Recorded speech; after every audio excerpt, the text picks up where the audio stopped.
Bai, eskerrik asko eta eskerrik asko jardunaldi batara gonbidatzeagatik. Espero ondo entzuten da, ezta? Vale.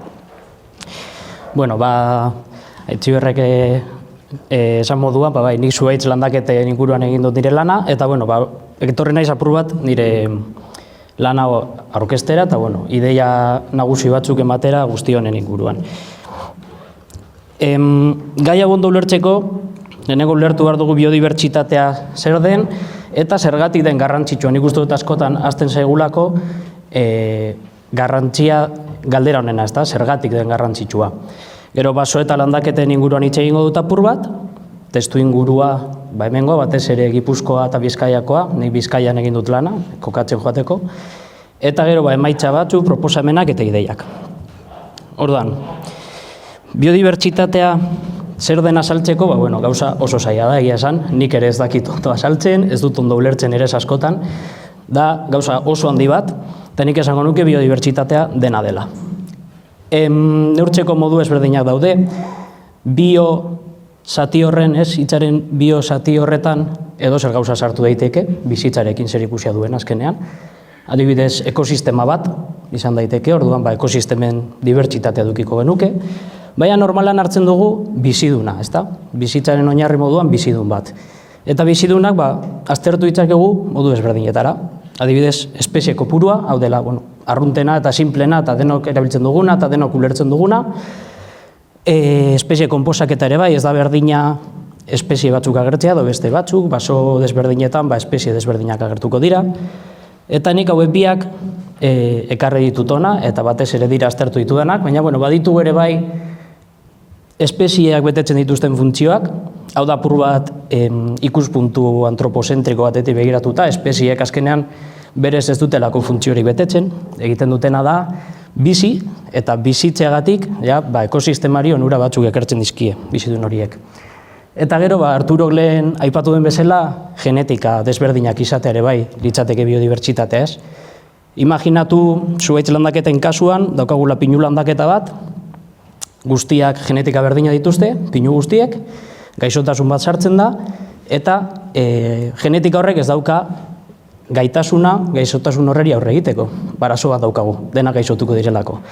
Genetika desberdina baditugu, aukera handiagoa da gaixotasun honeri aurre egin ahal izateko, ez? Ikusten dugu, ere bai garrantzitsua dela. Baina esan bezala, zer da baino garrantzitsuago da nik uste behintzat, zergatik den garrantzitsua. Eta hau askotan ahaztu egiten dugu, eta hau da nik uste dut gizartean zabaldu behar dugun ideia. Alde batetik daukagu alde etikoa, noski, hemen gaudenok nik uste dut alde etiko hori, nik uste dut alde etiko hori, hemen gaudenon artean argi daukagula, ez gara hemen mundu honetan bizi garen espezie bakarra, beste bizidun asko bizi dira, eta eurek ere bai badaukate eskubidea bizitzeko, ezta. Baina hori jende asko ez du ulertzen, dakigun moduan, orduan horien aurrean beste ideia batzuk behar ditugu. Eta hemen daukagu, biodibertsitate dela bizitza guztiaren oinarria. Ura den moduan, biodibertsitatea ere oinarria da. Eta ideia hau gorde behar dugu buruan, eta erabili jendearentzako. Jendeak ulertu behar du, biodibertsitateagatik gaudela gu hemen eta biodibertsitateari esker daukagula bizi kalitate on bat. Ura iragazketa, airearen garbiketa, elikagaien hornikuntza, imaginatu bizitza guztia letxua bakarri jaten ibili beharko bagina, ez? Hori ere bai biodibertsitatea da, elikagai guztia, barazkia, fruituak, hori ere bai biodibertsitatea da, dena da. Adibidez, klimaren erregulazio ere bai, gaur egun dugun erronkarik handiena, krisi klimatikoa, denok ezagutzen duguna hemen. Eta basoek biodibertsitatearen kontserbazioan asko laguntzen dute. Basoak dira ekosistema lurtarrik ugarienak eta biodibertsitate asko gordetzen dute. Dira ekosistema oso konplexuak, bertan bizidun asko daude, eta bizidun ez diren gauza guztien artean elkarreragin asko sortzen dira, ziklo ekologiko ugari, eta honek guztiak sortzen du ekosistema bat denboran iraunkorra dena. Eta denboran iraunkorra izatea oso garrantzitsua da. Hemendik 200 urtera baso hori hor egongo da, bere susten badugu ekosistema bat delako, eta ekosistemaren oinarri bat da denboran iraunkorra izatea. Orduan, basoak oso garrantzitsua dira eta ezinbestekoak biodibertsitaterak. Zer gertatzen da landaketekin? Landaketek berez helburu jakin badaukate dela errentagarritasun ekonomikoa, zura ateratzea, ezta? Honek egiten duena da, zuhaitzak moztu behar izatea, eta baso ekosistemez hitz egiten ari garenean, zuhaitzak moztean ekosistema hori desagertu egiten da. Zikloa guztiz mozten da. Horrek egiten duena da, denboran iraunkorrak ez izatea. Orduan ja, ezin diogo ekosistema edo baso deitu landaketa bateri. Eta da, argi utzi nahi dudan ideia bat. Landaketa bat ez da inoiz izango baso bat. Ez da ekosistema bat.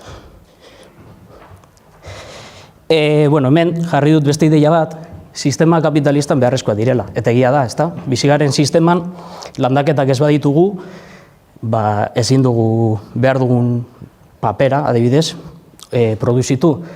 Orduan, sistema honen barruan bizigaren heinean, landaketak behar ditugu, ezta? Hau, oso eztabaida luzea eta interesgarria da, ez duguna hemen jorratuko, baina landaketak behar ditugu, ez duelako ere hemen dena baso naturala ez du balio, hemen dena baso naturala izatea, eta landaketak eramatea ez dakit nik. Frantziara adibidez, industriarekin egin dugun moduan, deslokalizatu, ez landaketekin berdina egitea, ezta? Orduan, nolabait beharrezkoa ditugu, ezta? Ze pasatu da Euskal Herrian eta batez ere esan bezala Bizkaian eta Gipuzkoan. 16. mendetik aurrera ontzigintza eta industrializazioaren ondorioz, helduko gara 20. mende hasierara basogabeko paisaia batera. Hemen dena basoa zena berez, hemengo habitat potentziala berezkoa basoa da ia guztia, helduko gara basogabeko paisaia batera. Eta honek sortzen du basotxe baten beharra. Garaian basotxe hori nola emango da? Espezie exotikoak erabiliz. Eta arrazoia nahiko simplea da. Hazkuntza azkarra dute, errentagarritasun ekonomikoa errezagoa da, azkarrazten dena azkarrago moztu daiteke, eta ez da berdina agian 100 urtera moztu daitekeen baso bat, edo 20 urtera moztu daiteken, ez da? Nik landatzen badut, nik jasoko dut diru hori, eta hori oso erakargarria da jendearentzat. Hemen, garrantzi handia izan duena, izan da pinua, pinu landaketa asko, eta batez ere insignis pinua da, garrantzitsuena, pinu radiata espeziea. Ikusten dugu hor grafiko horretan, nola izan zuen izugarrizko hazkuntza 20. mendean, 70, 80. hamarkadara arte, 160.000 hektare inguru egon zirela, eta geroztik izan du jaitsiera bat. Bitartean, beste espezie batzuk ere bai landatu dira, horien artean lariksak adibidez, edo eukaliptuak. Nire lanean berez aztertu ditudanak. Pinuen jaitsiera horrekin, ematen daukera beste espezie batzuk gehiago landatzeko, eta kasu honetan eukaliptoa eta batez ere Bizkaian, Gipuzkoan gutxiago dago, ikusten dugu izugarrizko hazkundea azaleran azken 40 urtetan. 20.000 hektaratik gora, hasi da. Honek gizartean sortzen du kezka bat, ikusita beste eremu batzuetan eukalipto landaketek dituzten eraginak, adibidez Galizian, ondo dakigula, han gehiengoa eukaliptoa da eta izugarrizko arazoak izaten ari dira. Eta kezka horretatik, sortzen da ere bai, aztertzeko beharra. Arturo eta egin zuten lanean 2008an, hor ikusi zen eragin negatiboak izan zitzaketela, eta hortik ere bai dator nire lan, ezta. Eta orain, azalduko izkizu eta purtsu bat nik lortu ditudan emaitza batzuk, simpleak, ikusteko nola landaketa hauek efektu negatiboa sortzen dituzten biodibertsitatean. Nik aztertu ditut landareak, hegaztiak, eta baita lurzoruko mikrobiota ez dudala hona ekarri gutxiago landu dudalako, baina aztertu dut ere bai, gogoratu behar dugulako lurzorua dela basoen oinarria ere bai, eta oso garrantzitsua da. Orduan landaretan, hemen grafiko oso simplea, espezie kopurua, lehen esan dut beste modu batera neurtu daitekela biodibertsitatea, baina nik ez diot kasurik egin, eta simpleen akarri dut ona. Ikusten dugu nola eukalipto landaketek espezie gutxiago dituzten landaren kasuan, baso naturalekin alderatuta, baina baita pinun landaketekin ere alderatuta. Hemen ikusten dugu ja, espezie desberdineko landaketek ere bai, dibertsitate ezberdina gordetzen dutela. Orduan, hemen ja ikusten dugu eukalipto landaketek efektu oso negatibo bat sortzen dutela, pinu landaketek ere bai sortzen dutela efektu negatibo bat, eta baso naturalak direla optimoak biodibertsitateen gordailu moduan. Logikoa denez, ez? Hau grafikoa apur bat komplikatuagoa da, baina hau da ikusteko, ez da bakarrik espezie kopuruan ikusten aldea. Ikusten duguna bai da, espezie konposaketa, hau da, sistema bakoitzan agertzen diren espezieak guztiz desberdinak direla. Eta daukagu hemen, urdinean izango litzateke eukaliptoek betetzen duten eremua, eta gero hori espinuak eta berdez basoak. Ikusten dugu eukaliptoak eta basoak oso desberdinak direla. Oso desberdinak. Hau da, eukalipto landaketetan agertzen den landaretza, berez hor, baso naturalaren landaretza egon barko zena, barkatu ez dute esan, baina kasu honetan baso misto atlantikoa litzateke, edo aristiak, atlantikoak, ikusten dugu landaretza oso desberdina dela. Orduan, ja ez da bakarrik, espezie kopuru basuagoa duela eukalipto landaketak berez, baizik eta espezie desberdinak ere bai daude. Eta orduan, berez basoetako dibertsitate hori eraldatuta, guztiz eraldatuta dago. Pinu landaketak nolabait bat tartean kokatzen dira, batzuk bai dira baso naturalekiko antzekoagoak, beste batzuk eukaliptoekiko antzekoagoak. Hau izan daiteke adibidez kudeaketagatik. Pinu landaketa bat abandonatzen denean, abandonatze hitz famatu horrekin ez da gaur egungoa, baso natural baten antza hartzen du. Landaketa horren barruan baso natural bat azten da berez, apurka, ez? Ikusten dugu berez utzita dagoena, gai dela, apurka, bere lehengo egoerara edo iristeko. Hemen adibide batzuk, argazki batzuk, sistema bakoitzean agertzen diren landarenak, eukaliptoetan ditugu basasiak, oteak, eta erikase asko. Dira, sastrakadietan agertzen diren espeziak. Orduan, eukalipto landaketen barruan agertzen dira lako sastrakadiak. Baita iratxe arruntenak, horrelakoak. Eta baita, ematen du ez, eremu lehorragoa edo sistema lehorragoa dela baso naturalekin alderatuta. Basen naturaletan daukagu, askoz, belarkara landare gehiago, beste sastraka batzuk agertzen dira, iratxe gehiago, iratxe espezie nahiko txo gehiago, eta pinuetan, esan bezala tarteko gauza bat. Agertzen dira, sastraka gehiago, belarrak esain beste adibidez, eta, zuaitzak noski, monolaborantzak izanik oso gutxi agertzen dira bilandaketen kasuan. Hegazti dagokienez, esan aldugu, berdina. Gutxi gara bera. Eukalipto landaketek espezie kopuru gutxi dituzte gaztienak, basoek gehien eta pinu landaketek bat artean. Egia da, kasu honetan, daudela espezie asko pinuei lotuta daudenak, adibidez pinu kaskabeltza, eta orduan espezie horiek bai igotzen dutela ere bai pinu landaketetako dibertsitatea, ez? Baina ikusten dugu berriro eukalipto landaketek efektu oso negatiboa sortzen dutela eta basoak optimoak direla. Eta agertzen diren espezie dagokienez, antzeko zerbait ere bai. Ikusten da eukalipto landaketak desberdinagoak direla, beste espezie batzuk agertzen dira, batez ere generalistagoak direnak, bizi daitezkenak edozein lekutan, ez adibidez, eukalipto landaketetara basoaz arrunta da txantxangurri bat ikustea, edo txepetxak ere bai nahiko ikusten dira, baso moduko inguruetan agertzen direlako.